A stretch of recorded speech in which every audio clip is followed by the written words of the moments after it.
오늘 경기 어떻게 보십니까? 오늘 경기 그렇게 재미가 있을 것 같지는 않습니다. 소잘할 수 없어. One,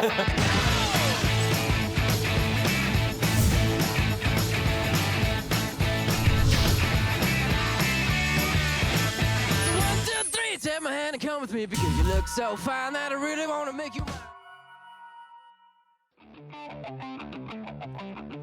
안녕하십니까? 이판사판 스포츠토크 이광용의 옐로우 카드.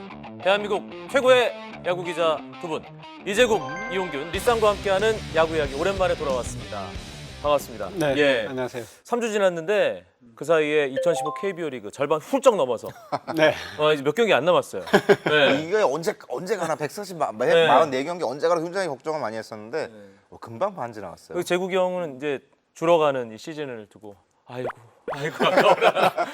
가는 세월 그런데 2015 KBO 리그 지금 팀별로 한 80경기 안팎으로 치렀잖아요. 이번 주 주중 3연전이면 그 정도가 되는데 예측이 되세요? 이쪽에다 예측 물어보면 안 돼. 박병호가 홈런왕 할 것 같아요.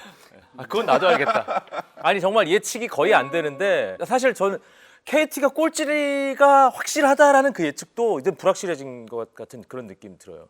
최근 들어서 네. 기세는 사실 엘로키보다 지금 더 좋으니까. 그럼요. 6월 2호 승률이 5월 3푼 5리예요. 그러니까요. KT 3할 진입했어요. 일단 네. 축하. 네, 네, 우리가 사실 KT는 일단 확실하게 꼴찌를 놓고 나머지 팀들 이제 순위를 매겼는데 KT한테 살짝 미안한 마음도 좀 들고 요즘에 그 타격 페이스로는 네. 상당히 무섭다. 그러니까 예. 그 초반에 사실 KT 서로 만나려고 막 그런 분위기였고. 지금은 KT 안 도장 예. KT 도장 끼기 이제 두산만 남은 거죠. 그러니까 KT한테 1패만 당하면 거의 3연패 분위기가 이런 상황이었거든요. 실제로 기아가 지난 주말 3연전에서 그러니까 기아가 8연승을 하다가 8연승을 하다 그런데 기아의 그 5할 이상 승률이 어떻게 보면 KT를 잡고 가면서 고비고비마다 KT를 잡고 가면서 그 귀신같이 또 5할을 유지를 하면서 네. 팀 분위기를 정비를 하는 그런 기아를 두 번 상황이었는데 보내시네요. 근데 이게 KT한테 3연패를 당하고 나니까 이게 굉장히 큰 치명타가 지금 네. 되고 있는 상황이죠. KT와 관련된 얘기를 저희가 한 번 더 좋은 방향으로 할 수 있지 않을까 싶긴 한데 사실 전반적으로 예측이 안 되는 상황 속에서 확실하게 제가 말씀드릴 수 있는 건 있습니다. 이 팀은 절대로 2015 KBO 리그 우승을 못한다. 그래요? 몇 팀이 생각이 나죠? 예. 누굴까? 오늘은 그 팀에 대한 이야기를 해보겠습니다. 국내 프로야구 팬들이 자신이 응원하는 팀 우승을 맛본 지 가장 오래된 바로 그 팀입니다. 핏줄을 땡기는 팀. 60 화국 시절에 우승을 하고 그러네요. 뭐 지금 한 대학 갓 입학한 사람들은 그 태어나지도 그럼요. 전이었죠, 예. 그죠? 지금 20대 초반들은 아예 몰라요. 박세웅 선수는 태어나기 전이군요, 확실히. 그럼요. 예. 그런데 제가 다 따져보니까 21세기 들어서 한국 시리즈를 경험하지 못한 유일한 팀이에요. 신생팀 제외하고. 그렇죠. 예. 세기 말에 한번 해보고 세기 말에 1999년에 회색 유니폼 입었던 그렇죠. 그 시절. 그 임재철 선수 요 색깔이 했다. 그러네. 요 색깔. 그러네. 예. 추억 돋네.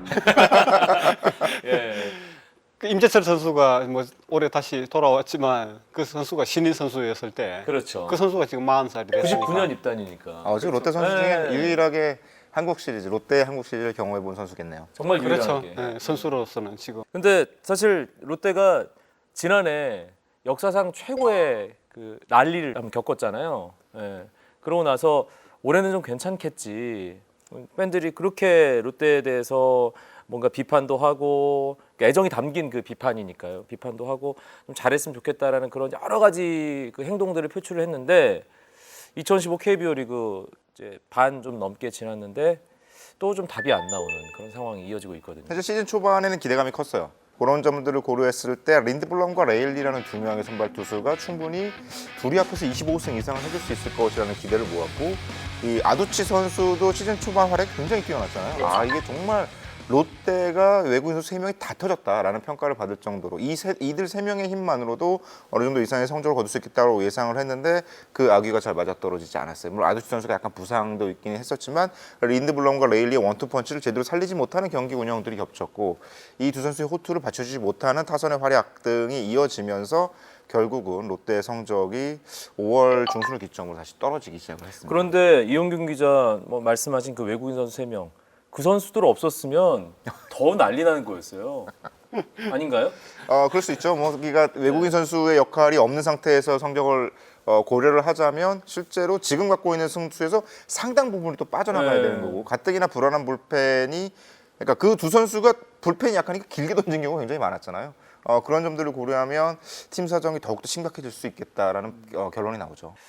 이게 너무 오래됐잖아요. 우승을 한 지도 너무 오래됐고 팬들에게 좀 기쁨을 줄 만한 야구는 로이스터 감독 또 그 이후에 양승호 감독 시절 2년 가을 야구 했던 그 이후로는 또 없었던 거고 그리고 옆에 지역 라이벌이죠. PK의 맹주를 이제 다투는 라이벌 팀이 하나 생겼어요. 옆 팀이랑 너무 비교가 되니까 부산의 그 롯데를 버리지 못하는 그 팬들 입장에서는 이게 얼굴이 나는 상황 아니에요? 지금은 롯데 전력만 놓고 보면 사실은 그렇게 떨어진다고 또 보지는 않아요. 다른 외부 쪽에서도 볼 때도 시즌 초반에 그 1번부터 9번까지 라인업을 쭉 보세요. 그거 보면 그 상대에 절대 밀리는 타선이 아니었거든요. 근데 거기서 이제 한두 명들이 이제 부상으로 이제 빠지기 시작을 하죠. 아두치부터 시작을 해서 이제 최근에 이제 손아섭이 이제 빠진 사실은 뭐 아섭 자이언츠인데 그 절대적인 전력을 차지하는 심지어는 강민호도 지금 그렇죠. 몇 경기 강민호 좀 그런 상황이죠. 정훈 선수 그러죠. 이러다 보니까 전체적으로 팀 타선이 이제 침체가 되고 이런 부분들이 있지만 역으로 놓고 보면 그만큼 롯데가 지금 전력이 불안정하다. 한두 명의 선수가 빠졌다고 해서 저렇게 내리막길을 걸어야 될 정도로 취약한 그 선수층을 가지고 있다. 그렇게 또 평가를 해야 되거든요. 삼성 보세요, 삼성. 삼성 선수들 김상수, 박한희, 뭐 최태인, 뭐 돌아가면서 도 빠져요. 박성민 선수도 아파가지고 빠지죠. 그런데 장원성도 빠지고. 그렇죠. 누군가가 나와서 해주잖아요. 심지어 이름도 없던 선수들이 올라와서 그렇게 하면서 그 공백을 메워주고. 넥센도 보세요. 그렇죠. 넥센도 그렇고 두산도 마찬가지고. 그러면 취재 기자들, 롯데 담당들 이야기 들어보고 이렇게 하면 사장 단장이 새로 와서 굉장히 열심히 하려고는 해요. 전임 사장 단장 뭐 이쪽 시절하고 또 이제 차별화를 둬야 되고 어떤 방향으로 가야 될지에 대한 그런 부분에 있어서는 조금 더 미흡하지 않나 모르겠습니다. 지금 뭐 경기들 뭐 따라다니면서 계속 보겠죠. 임원실에서 원정 경기도 따라다니고 하고 하지만 제가 볼 때는 지금 급한 게 그게 아니거든요. 조금 전에 말씀드린 대로 한두 선수 다쳤다고 해서 팀이 이리 망가진다는 이런 부분들에 대해서 어떻게 처방을 할 것인가. 1군 경기만 따라다닐 게 아니라 2군에 가서 보라는 거죠. 퓨처스에 가서요. 퓨처스에 가서 LG가 올해 이천에 새로운 뭐 구장도 지었고 뭐 두산도 마찬가지고 SK도 그렇죠. 기아도 그렇죠. 하나도 그렇죠. 지금 이제 2군 그 육성 시스템이 굉장히 많은 패러다임이 다 바뀌고 있는 그런 상황인데 롯데는 상동구장 그것도 참 어렵게 지었어요. 어렵게 지었는데 어렵게 지었어요. 그 구장 시설이 지금 과연 2군 육성에 합당한 그런 시설을 갖추고 있는가? 심지어 상동은 밥에 대한 불만이 나올 정도의 시스템이었어요. 선수들이요. 네, 밥이 부실하다고. 그래서 올해 좀 나아졌대요. 구단 자체에서는 상동에 대해서 상당히 자부심을 가지고 있다면서요. 2010년, 11년 로이스터 말기 양승호 감독 때까지만 해도 상동 효과라 부르는 부분들에 있어서 굉장히 기대를 많이 걸었거든요. 그러니까 손아섭 선수, 전준우 선수 사실 이 선수들이 어느 정도 상동에서 한 2, 3년 정도의 어떤 시스템을 통해 성장을 해서 1군에 합류가 됐었는데 그 이후에 아무도 없어요. 밥을 하다 제대로 안 줘가지고 뭘 매개 근데 이제 그 상동구장이 야구장이 한 면밖에 없어요. 그러다 부실하다 보니까 이제 주차장을 이제 그 공간을 이제 좀 개조를 해서 내야 훈련을 할 수 있게 좀 개조를 하긴 했는데 그 공간적인 그런 부분도 있고 LG 이천 구장 가보세요. 이제 엄청나게 잘 지났거든요. 그 야구장하고 잠실구장은 똑같이 지어놨으니까 그러니까 뭐 LG도 물론 뭐 성적은 안 나고 있지만 LG 쪽에서 지금 2군에서 퓨처스에서 좋은 선수들이 하나씩 나오면서 가능성을 보여주고 있잖아요. 이거는 분명히 큰 효과라고 봐야 되거든요. 근데 상동구장 저는 그런 생각이 들어요. 그건 뭐 인조잔디부터 빨리 걷어냈으면 좋겠어요. 예. 2군 구장부터 제대로 만들어 놓지 않으면 1군에 와서 좋은 성과를 거둘 수가 없거든요. 그러니까 롯데 맨날 수비 안 된다 그러잖아요. 2군에서 수비를 제대로 천연잔디, 천연 땅에서 그렇게 훈련을 하고 슬라이딩을 하고 그런 훈련들을 계속 해봐야 수비가 느는데 인조잔디에서 다칠까 봐서 슬라이딩도 제대로 못 해보고 그런 상황에서 과연 좋은 수비가 나올 수 있는가. 강정호 선수가 목동에서 슬라이딩 안 하다가 수비할 때 다이빙 안 하다가 지금 피츠버그 가고는 붕붕 날아다니잖아요. 그러니까 예. 내야수들에게 물어보면 국내 리그에서 가장 좋지 않은 구장이 어디냐라고 물어보면 그라운드 상태가 그러면 다들 입을 모아서 사직구장이라 하거든요. 그러니까 롯데에서 뛰고 있는 내야수들의 평가도 그렇고 뭐 국내 최고 내야수 가장 경험 많은 내야수라면 역시 박진만 선수잖아요. 박진만 선수가 순위를 매겼는데 뭐 이런 말하기 뭐하지만 역시 사직구장이 가장 안 좋다. 어떤 그라운드 상태, 바운드의 어떤 불규칙성 이런 부분들이 굉장히 어렵기 때문에 사실은 황재균 선수 그렇고 수비할 때 굉장히 어려움을 많이 겪는다고 해요. 그래서 어떤 홈구장이 언제까지 홈런만 쳐서 점수를 낼 수 있는 건 아니잖아요. 그러니까 내야 그라운드 상태에 대한 정비를 통해서 팀 수비의 안정감을 가져갈 수 있도록 노력하는 것이 어떤 구단의 어떤 현장 스태프가 아니라 프런트가 해야 될 가장 중요한 일 중에 하나잖아요. 선수들이 야구할 수 있는 외부적인 환경을 만들어 주는 것. 이런 부분들도 프런트가 꼼꼼히 따져나가야 될 때가 아닐까. 홈에서 야구할 때 그런 스트레스 받는 게 있으면 안 되죠. 홈 어드밴티지를 어떻게든 하나라도 더 만들려고. 물론 홈이 힘들면 원정은 더 힘들겠지만. 아니 뭐 그렇긴 하겠지만. 근데 이재국 기자 아까 말씀하신 그 상동에서 뭔가 만들어지지 않는다 이 말씀을 듣고 보니까 롯데가 신인 선수 뽑아서 대박 중박이라도 났던 건 진짜 손아섭 선수가 마지막인 것 같은데요? 실제로 이군 그 퓨처스에 가보면 좋은 선수들 많대요. 어린애들 잘 뽑아가지고 하는데 결국은 육성의 문제가 아닌가. 그 밑에서부터 지금 롯데가 당장 지금 우승할 전력이 아니라 그러면 사실 육성이 더 중요한 거거든요. 그 작년에 장원준 선수 88억을 준다 그러는데 두산으로 튀었어요. 그때 그걸 뭐라 그랬습니까? 튀은 거지. 그거는. 왜냐? 롯데에서 그만큼 대우를 해준다는데도 나간다 그랬어요. 롯데에서는 굉장히 화가 나죠. 화가 나. 왜? 그때 뭐라 그랬어요? 그 돈 갖고 육성한다 그러잖아요. 그 이야기 했거든요, 단장이. 근데 그 88억 갖고 지금 어떤 플랜을 가지고 지금 하고 있는지 저는 사실 그걸 묻고 싶어요. 지금 얘기 나온 게 아무것도 없습니다. 물론 뭐 이 방송 나가면 우리도 나름대로 준비하고 있다고 하겠죠. 그런데 실제로 그 가지고 88억은 가지고 이거 육성을 어떻게 해야 되는지 컨설팅도 줘보고 다른 팀 구경도 하고 아니면 정 안 되면 구단 직원들 해가지고 육성 전문가를 키우기 위해서 외국도 보내보고 그렇게 해가지고 롯데만의 틀을 만들어 나가야 된다. 뭔가 변화가 있긴 있대요. 그러니까 롯데가 사실은 어떤 다른 구단과의 관계가 있어 어느 정도 폐쇄적인 측면들이 있었고 자기 마이웨이를 추구한 측면들이 있었는데 최근에 다른 구단의 얘기를 들어보면 롯데가 뭐 많이 물어보더라 라는 얘기는 좀 들려요. 물어보는 거랑 그 적용해서 실천하는 거랑은 또 완전히 다른 차원의 물어보는 게 어디예요? 물어보는 것만 의미가 그럼요. 있다.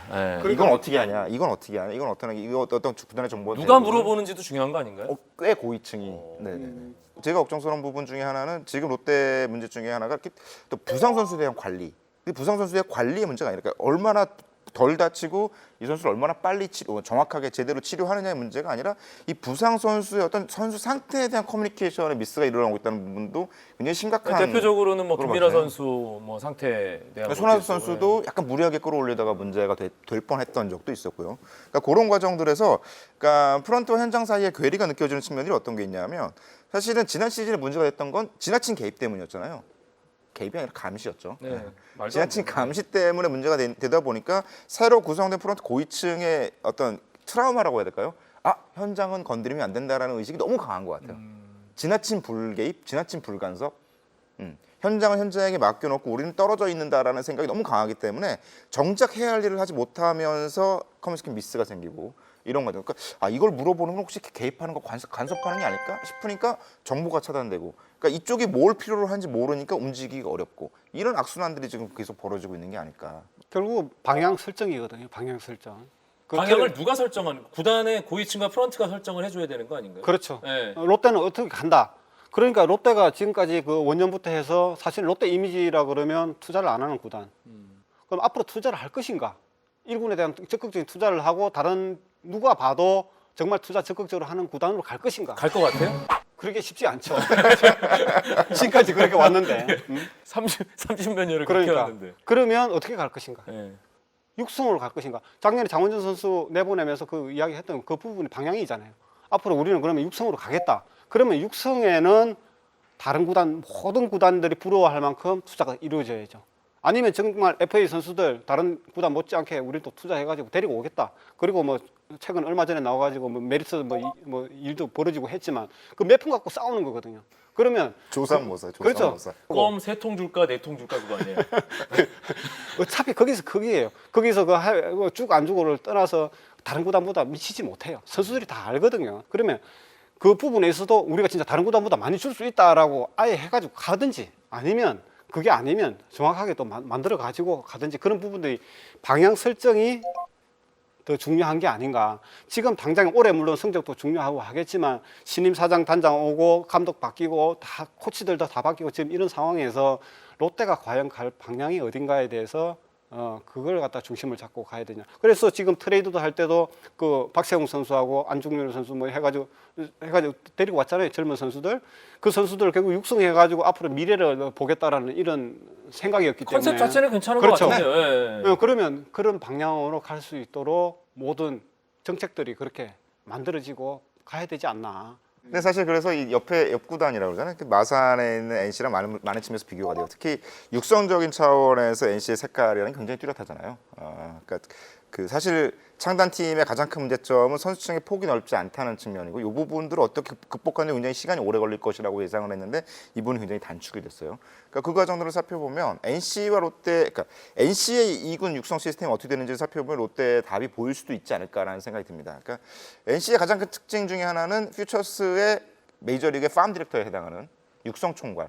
그러니까 퓨처스 본부장 역할을 맡고 있는 분이 있잖아요. 박종훈 전 LG 감독. 박종훈 LG 감독. LG 감독으로서 뭐 뚜렷한 성적을 내지 못했지만 이 두산에서 김경문 감독과 함께 2군 감독을 맡으면서 두산의 화수분 야구의 시초를 만들었던 인물이잖아요. 그러니까 그 부분을 과감하게 팜 디렉터로 고용을 해서 3시즌째 지금 꾸준히 이어가고 있다는 점. 거기서 어떤 드래프트라든가 선수의 육성 과정들에 대해서 아무래도 일반 프런트, 그러니까 야구 경험이 없는 사람보다 당연히 나을 거 아니에요. 선수 보는 눈이나 선수를 성장시키는 방식에 있어서 그런 부분들에 대한 커뮤니케이션 1군 감독과 원활하게 된다는 점.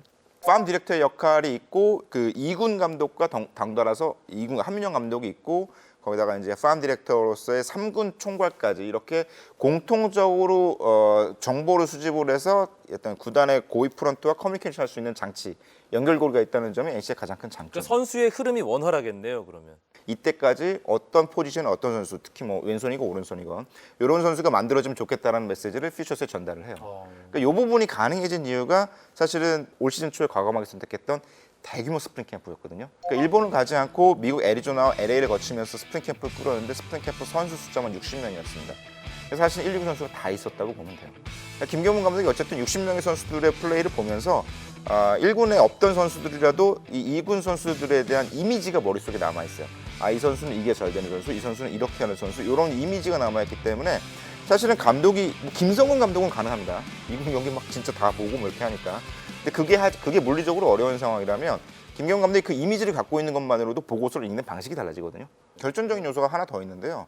NC가 올 시즌부터 특별한 프로그램 중을 하나 만들어낸 것이 그 1군 선수들의 움직임은 이제 불펜 캐쳐가 있잖아요. 불펜, 예. 그 현장 직원들이 많이 하는, 계약직 직원들이 많이 하는 야구천 시즌에 그 불펜 캐쳐를 로테이션을 하는데 이 선수들을 퓨처스의 실제 포수로 씁니다. 현역 포수를 올려놨습니다. 정말요? 가끔씩 예. 이제 2명씩 혹은 1명씩 올려서 일정 기간 동안 1군과 동행을 하게 하고 다시 퓨처스에서 내려가서 게임을 뛰고, 그러니까 이런 과정들을 통해서 등록은 당연히 안 되는 거고요. 이제 선수단 등록이 아니라 1군을 따라다니면서 이 선수들이 얻는 1군의 분위기, 1군은 이렇게 움직이는구나. 그리고 불펜에서 실제로 1군에서 뛰고 있는 대투수들의 공을 받아보는 거죠. 그러니까 퓨처스 캐쳐들이 그런 느낌을 받는데요. 이게 손민환 선배의 공이구나. 이게 박명환 선배의 슬라이더구나. 이런 것들을 한 일주일 혹은 열흘 정도 느끼고 내려가서 경기를 할 때 어떤 애티튜드, 훈련 애티튜드 이런 부분들이 확 달라진다고 해요. 거기서 퓨처스에서 보여주는 어떤 선수들 간의 분위기, 1군 올라갔다 이렇더라라는 분위기, 이런 부분들도 굉장히 많이 달라지고. 결국은 시스템이란 얘기네요. 1군에 있는 젊은 선수들도 어떻게 키울 것인가에 대한 좀 고민들을 많이 하고, 그러니까 지금 오성택 선수, 이 오성택 선수를 과연 롯데 미래의 유격수로 갈 것인가? 3루수로 갈 것인가? 그렇죠. 1루수로 갈 것인가? 1루수로 갈 것인가? 그러니까 오성택 선수를 과연 유격수로 장차 이렇게 가야 될 선수인가에 대해서는 고민도 해봐야 되지 않나. 그러니까 처음에는 홈런 막 치고 하니까 정말 대형 유격수가 나타났다고 해서 다 열광을 했지만 이 선수가 그 실책들을 하고 이러면서 지금 멘붕이 빠져가지고 방망이도 지금 안 맞고 있는 그런 상황들이 오고 있거든요. 뭐 홈런 칠 때 기분만 좋을 뿐이에요. 게임은 결국은 그렇게 해서 무너지는 거거든요. 롯데가 계속 우승을 못하고 포스트시즌 나가서도 안 되고 했던 게 결국은 수비가 무너지는 거잖아요. NC가 왜 손시현 선수 1할 타율인데도 유격수를 갖다가 세우고 있겠습니까? 그 강팀들이 유격수 수비 굉장히 중요합니다. 그런 부분들에 대해서 정말 LG가 오지환 선수를 지금 계속 기다리면서 해서 올해 수비가 많이 좋았잖아요. 그런 기나긴 세월을 거치면서까지 정말 이 선수는 투자를 해볼 만한 가치가 있는 선수라고 판단이 되는지 안 되는지 그런 것들도 좀 깊이 있게 생각을 해봐야 되지 않나. 저는 뭐 이거는 뭐 다른 야구인들하고 여러 가지 토론을 하다 보니까 이런 이야기도 나오는데 롯데가 물론 프런트라든지 롯데 코칭 스태프 가장 잘 아는 사람들이겠죠. 그러니까 그런 것들도 좀 더 생각을 해봐야 될 것 같다. 아니 오늘 그 우리 또 이재욱 기자님 또 예전에 과거 열사로서 활약하던 그 시절도 있었는데 오늘 또 혈압이 살짝 좀 올라가는. 예. 근데 아무래도 걱정되는 애정을 부분들이 가지고 있던 있어요. 팀이기 때문에. 그러니까 그 사실은 롯데가 몇 년째 외야 선명이 구멍이었고요. 전준우 선수 빠졌고요. 1번 타자가 없었잖아요. 그러니까 그 부분이 3년이 지나도록 해결이 안 돼요. 올 시즌 롯데 1번 타자의 타율은 2할 5푼 3리입니다. 리그 전체에서 8위예요. 지금은 황재균 선수가 뭐 지난 주말 3연전에 또 왔다 나오더라고요. 갔다 하잖아요. 예. 그러니까 1번이 없고 외야수가 없는 부분들을 3년째 채우지 못하고 있다는 점은 이거 굉장히 어떤 팀 전체 운영 방향으로서 굉장히 어려운 측면. 그러니까 하준호는 왜 보냈대요, 근데? 육성하려고. 그래서 네. 그런 과정들. 그러니까 과연 전준우가 빠진 자리, 전준우는 뻔히 군대 갈 수 있는 상황에 대한 대처가 결국은 이루어지지 않았다는 점. 그리고 장원준 선수가 사실은 FA라는 것은 무조건 잠깐 보장이 없는 거잖아요. 그 부분에 대한 대처도 최악의 상황을 상정하고 데뷔를 해야 됩니다. 이루어지지 않는다는 점. 네. 과연 황재균 선수가 올 시즌이 끝나고 남을 것인지에 대한 상황도 불확실하잖아요. 그러면 내년 시즌 3년수는 어떻게 할 것인가라는 대한 고민. 이런 부분들이 과연 준비가 돼 있는지도 사실은 좀 궁금해요. 오늘을 묻는 게 아니라 내일 그 이후를 물어야겠네요, 롯데에 대해서. 그렇죠. 네. 지금 당장 물론 싸워야 되겠지만 그게 중요한 게 아니라 장원준 선수도 나갔어요. 이대호 선수도 나갔어요. 홍성훈 선수도 나갔어요. FA만 되면 지금 선수들이 다 나가고 있다라는 거. 왜 나가느냐? 왜 나가느냐? 우리가 돈을 안 준다 그래. 우리도 돈 많이 준다 그랬다. 그런데 안 남고 가더라. 거기에 대해서 정말 롯데는 심각하게 생각을 해봐야 됩니다. 가장 오고 싶어하는 구단으로 만들어야 된다. 그리고 가장 최고의 팬들을 가지고 있잖아요. 롯데는 그 노다지를 지금 활용을 못하고 있는 거죠. 그런 부분이 너무 안타까운 거죠. 지금 과거는 사실 과거 욕 얻어먹고 한 것 프런트도 다 알고 있을 겁니다. 근데 과거는 과거고 앞으로 어떻게 만들어 나가 그 이미지를 어떻게 개선을 해 나갈 것인가. 심지어 뭐 기자들도 마찬가지예요. 어느 구단은 그 취재 가고 싶은가 이런 부분들을 물어봤을 때 취재 기자들이 우리도 그래요. 지금 기자들이 많이 있잖아요. 그러면 어디 담당할래? 어디 담당을 하고 싶다. 뭐 이런 것들이 있잖아요. 근데 그걸 만들어 줘야죠. 롯데가. 롯데가 없어요? 힘들어. 생각해보니까 그런 것 같은데. 그러니까 심지어 그게 있었네. 그러니까 팬들도 그렇고 선수도 그렇고 기자도 그렇고 모든 사람들이 정말 롯데 가고 싶다. 이거 왜 못 만듭니까? 만들어 가야죠. 롯데 하면 정말 뭐 최고의 팬들을 가지고 있고 최고의 시장을 가지고 있는데 지금 그리고 최고의 드라마를 썼던 구단이잖아요. 아 그럼요. 최근 들어서 관중들이 또 이렇게 떨어져 나가는 거 보니까 너무나 안타까운 거예요. 안타깝죠. 제 네. 친구들 뭐 제 주위에 있는 사람들 그 롯데 팬 뭐라 합니까 지금? 욕하면서 보는 거예요. 그냥 그 야구장 가기는 싫고 지금 이런 상황이니까 항상 매번 반복되던 그런 상황들이 지금 진행되고 있으니까 그 로이스터 감독 때부터 해서 이 반짝하다가 지금 이 꺾이는 그런 상황인데 정말 진짜 단디해야 된 단디. 단디. 알겠습니다.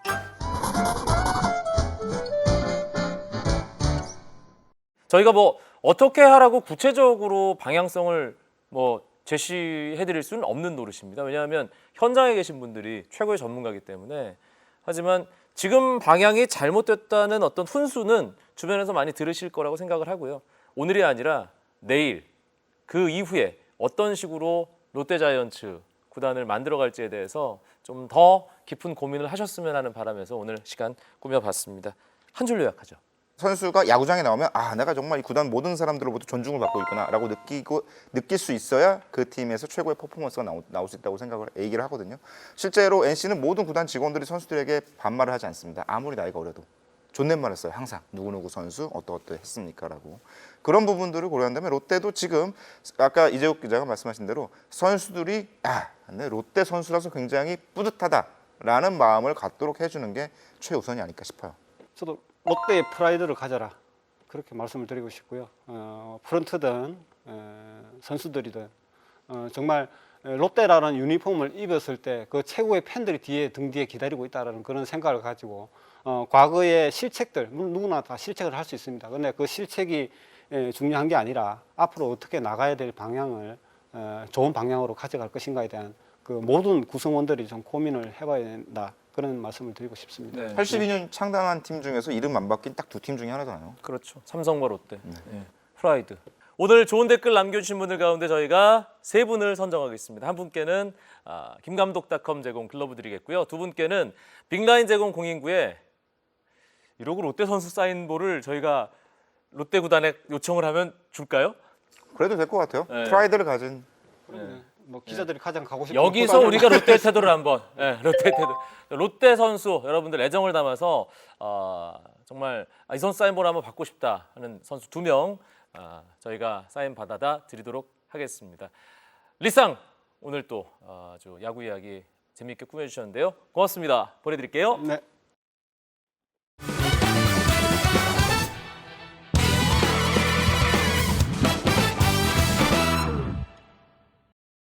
옐로카드 야구 이야기의 깨알 같은 코너 숫자 노름 페북하는 오빠 이창섭 씨와 함께합니다. 네, 안녕하십니까. 페북은 잘 운영입니다. 이거 좋아요가 뭐 수백 개예요. 저보다 더 인기 많으시지 않아요? 그 정도 가지고. 아니 근데 그나저나 나 뭐 입고 오는지 조사하고 와요? 이거 저도 기분 좋진 않아요, 사실. 그러니까. 네. 아니 나 가정 있는 남자예요. 네, 알겠습니다. 죄송합니다. 네. 오늘은 무슨 얘기 할까요, 우리? 네, 오늘 또 제가 이제 좀 무거운 주제보다는 가볍게 얘기할 수 있는 소재를 가지고 나왔습니다. 왜 눈빛이 이렇게 무거워? 이렇게 진지하게 레이저 나올 것 같아. 네, 눈빛이라도 무거워야 이제 소리가 좀 가벼우니까. 그 가벼운 이야기 어떤 건가요? 네, 올해도 일단 2명의 10승 투수가 나왔잖아요. 누군지 아시죠?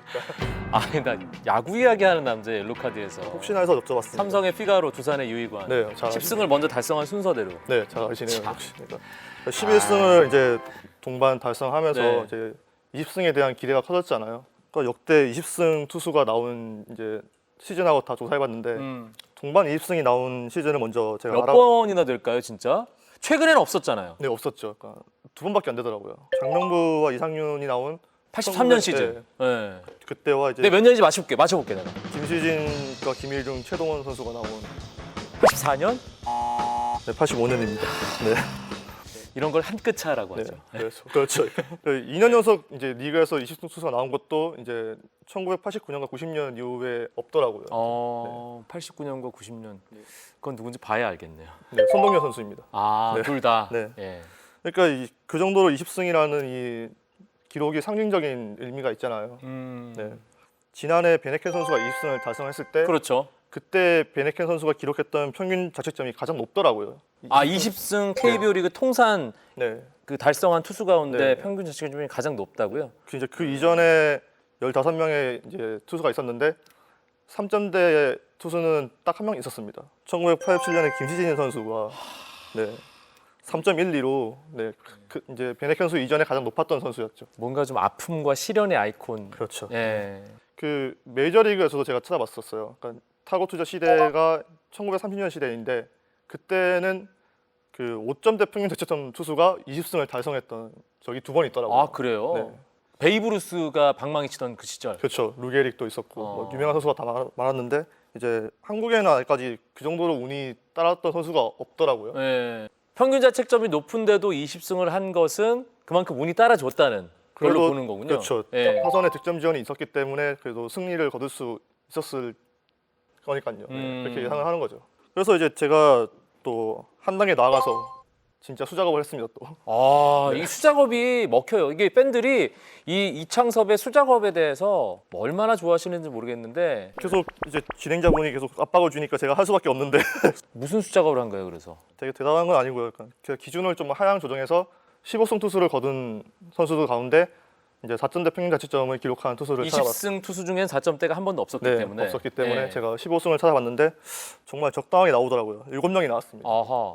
누군가요? 먼저 소개를 해드리면은 1998년에 스캇 베이커 기억하시나요? 삼성. 네, 그 네. 선수가 가장 먼저 이 부문에 이름을 올렸고요. 또 뭐 15승 그때 이 15승이 삼성 역대 외국인 선수 가운데 한 시즌 최다승으로 남아 있잖아요. 올해 피가로 선수가 달성을 할 것 같고요. 또 네. 넘어설 것 같고 그 다음에 이제 1999년에 노장진과 송진우, 또 2000년에 김진우, 2001년에 송민환, 2010년과 14년에 양현종 선수가 있었습니다. 네. 지금 활약하는 선수 가운데는 양현종만. 송민환 선수도 있죠. 아, 손민환 선수도 있군요. 예. 얘기 좀 들어주세요. 죄송합니다. 양현종 선수 기록을 찾고 희열을 느꼈다고. 제가 이건 또 좋아요. 그러니까 16승 8패 4.25로 아니 난 그래서 이 조사 결과 보고 되게 대단한 기록이 이 아닌데. 친구가 컨트롤 C, 컨트롤 V 이거 했구나 싶었거든요. 네, 근데 그게 정확하게 똑같아요? 예, 제가 찾아왔습니다. 아, 양현종 선수가 15승 투수 가운데 네. 4점대 평균 자책점을 기록했던 비교적 운이 좋았던 투수. 네. 근데 그런데 두 번의 경우가 있었다. 예. 근데 저 뭐 이거를 소개해 드리는 거는 이제 그 선수들의 이제 그런 성적을 폄하하려는 의도는 절대 없고요. 뭐 운 같은 경우에도 실력이 따라줘야 뒷받침되어야 더 효력이 발휘할 수 있는 요소이기 때문에 그냥 한번 알아보면 재밌을 것 같아가지고 네. 소개해 드렸습니다. 하지만 평균 자책점이 높다는 게 나가면서 그 선수들한테는 이미 어느 정도 스크래치가 갔다. 이렇게 볼 수 있을 것 같고요. 아 죄송합니다. 제가 또 괜한 걸 알아봐가지고 다음에 억세게 운이 없었던 선수를 알아보겠습니다. 다음 주에 곧바로 들고 나오면 제가 또 너무 속보이니까 네. 좀 기간을 두고 그러니까 한 잊혀질 다음에 때지. 네. 전략적이야. 저도 먹고 살아야죠. 네. 알겠습니다. 하지만 우리 창섭 오빠가 페북에서도 얘기했듯이 운이라는 건 실력이 뒷받침되어야 그래서 네. 좀 더 배가 될 수 있는 예, 요소가 아닐까 생각합니다. 그냥 한 번만 운 좋았다고 해서 20승이 쌓인다는 건 말이 안 되는 거니까. 그렇죠. 예, 알겠습니다. 다음번엔 우리 창섭 씨와 다른 색깔의 옷을 입길 바라면서 오늘 숫자 노름은 여기서 인사하겠습니다. 고맙습니다. 감사합니다. 옐로카드 야구 이야기 여기까지입니다. 다음에 더 재미있고 알찬 야구 이야기로 돌아오겠습니다. 고맙습니다.